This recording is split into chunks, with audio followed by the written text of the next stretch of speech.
Hi friends, இப்போ நம்ம சக்திவேல் பார்க்க போகிற சக்திவேலில் வந்துட்டு சூப்பர் மார்க்கெட்டில் போயிட்டு சாதம் சாம்பாருங்கிறாரு. இதெல்லாமா இங்கே விற்கும் அப்படின்னு சொல்லிட்டு அவங்க கேட்குறாங்க.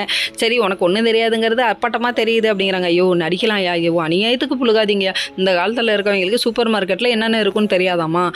போய் வெளியே பாருங்கள், முக்கால்வாசி பசங்க தான் எடுக்கிறாங்க. வீட்டில் உள்ள லேடிஸ் யாரும் சூப்பர் மார்க்கெட் போகிறதில்ல. இது புரியல இவங்களுக்கு. இதெல்லாம் ஒரு பக்கம் இருந்தாலும் சரி வாங்கன்னு சொல்லிட்டு நம்ம சக்தி இருந்துட்டு மொத்தமாக எல்லாத்தையும் எடுத்துட்டாங்க. எடுத்துகிட்டு சரி கிளம்பலான்னு பில்லை போட்டு கிளம்புனா சாக்லேட் 2 எடுத்து வச்சிருக்காரு. யாருக்கு? சக்திக்காக எடுத்து வச்சிருக்காரு. இது வந்து பில் போடாமல் எடுத்து வச்சிருக்காராம். அந்த கடையில் சக்தியை பார்த்து ஒருத்தன் சொல்லி விட்டானே, அந்த பையன் வந்து கேவலமாக பேச ஆரம்பிச்சிட்டாரு. யோ என்னையா இவ்வளோ கேவலமாக பேசுகிற, நிறுத்து, யாரை பற்றி என்ன பேசுகிற அப்படின்னு சொல்லிட்டு வேலை பேசணுன்னு முத சக்திக்கு கோவம் வருது. அடேடே, இதுதான் பொண்டாட்டி பாசமோ இருக்கலாம். அதுக்கப்புறம் வந்துட்டு இதெல்லாம் வேடிக்கை பார்த்துட்டு இருந்தார். வேடிக்கை பார்த்துட்டு இருந்தோடனே அப்போ இடையில ஒருத்தவங்க வந்து இந்தாங்க பில் போட்ட சொன்னார். அதனால் பில் போட்டேன். சாக்லேட்டுக்கு பில் போட்டாச்சு. தெரியாமல் முதல்ல பேசாதீங்க, அப்புறம் நான் கேவலமாக ஏதாவது அசிங்கமாக பேசிடுவேன் உங்களை அப்படின்னு சொல்லிட்டாங்க. வயசுக்காக மரியாதை கொடுக்குறேன்னு சொல்லி திட்டி விட்டாங்க.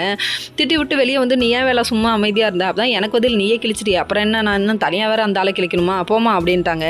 அதுக்கப்புறம் சரி ஏறி உட்காருன்னு சொல்லிட்டு ஏறி உட்காந்து வந்தோடனே அவங்க மாமா திடீர்னு ஃபோன் பண்ணுறாரு. என்னன்னு பார்த்தா இது மாதிரி உங்கள் அப்பா உங்கள் அண்ணனும் ஒரு இடத்துல மாட்டிக்கிட்டாங்கன்னு சொல்கிறாங்க. கலெக்ஷன் வாங்க போன இடத்துல வேலை இல்லைன்னா வேலையே ஆகாதுங்கிறது எல்லாருக்கும் தெரிஞ்சு போச்சு. அதுக்கப்புறம் சரின்னு சொல்லிட்டு இவர் போய் அப்படி ஹீரோ மாதிரி என்ட்ரி ஆகி எங்கள் அப்பாவே ஆட தள்ள பார்க்குறீங்க, எங்கள் அண்ணனை ஆட அடைச்சி வச்சிருக்கீங்கன்னு சொல்லிட்டு சும்மா குத்துன்னு குத்துறாரு. இதை தான் கூட சொல்லி சக்தி சொல்கிறாங்க. ஆனால் இது புரியல. நீங்கள் எதுக்குங்க இப்படி பண்ணுறீங்க? உங்கள் அப்பா உங்கள் அண்ணன் ஒரு 4 அடி வாங்கட்டுமே, கொஞ்சம் ஓரமாக நில்லுங்களேன் அப்படி